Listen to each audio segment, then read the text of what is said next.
አንድ ሀብታም ሰው ከልጁ ጋር በመንገድ ላይ እየተራመደ ሳለ አንድ አካል ጉዳተኛ ሰው መንገድ ዳር እየለመነ አዩ። ሰውየውም ጌታዬ እባክህ ትንሽ ገንዘብ ስጠኝ ሲል እጣራ። ሀብታሙ ሰው ግን ሌላ ነገር በማሰብ ሃይ እነዚህ ጫማዎች በጣም ደስ የሚሉኝ ናቸው፣ እንደነዚህ አይነት ምርቶች የተወሰኑ ናቸው፣ ጫማዎቹን ለማግኘት ብዙ ሱቅ ላይ ፈልጌያለሁ ግን አላገኘውም አለ። ሰውየውም አዎ ጌታዬ ቶሎ አይገኝም፣ ይህ ግን ስጦታ ነው የተሰጠኝ ሲል መለሰለት። እንደገና ልጁ ደግሞ ውሻ በጣም ቆንጆ ነው፣ ስሙ ማን ነው ሲል ጠየቀው። ሰውየውም ቢል አለው። በዚህ ጊዜ አባቱ ወደ ልጁ ዙር ብሎ ውሻውን ወደድከው ልጄ አለው። ልጁም ራሱን በመነቅነቅ አዎንታዊ ምላሹን ገለጸ።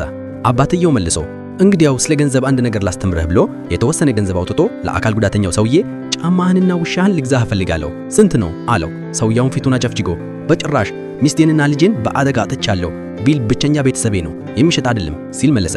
ሀብታም ሰውም አዎ እንደፈለክ ልትል ትችላለህ፣ ግን ሁሉም ነገር ዋጋ አለው አንተ ሀብታም እስከሆንክ ድረስ ብሎ ገንዘቡን በእጥፍ ጨመረ። እንደገና ልጄ ውሻህን ይፈልጋል ለዚህም $10,000 እሰጥሃለሁ አለው። መለሶም በመቆጣት ታዲያ ብሩን ትወስደዋለህ ወይስ አትወስደውም አለ።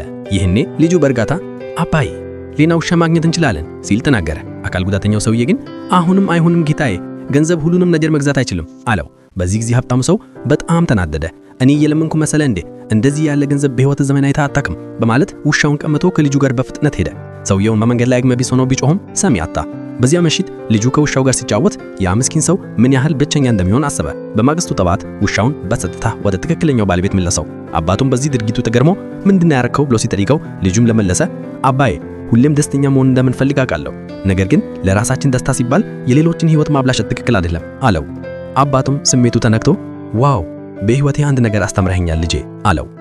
እውነተኛ ሰብአዊነት ከግል ጥቅም የጸዳ ነው። በዚህ ከተስማማችሁ ላይክ ሼር አድርጉ።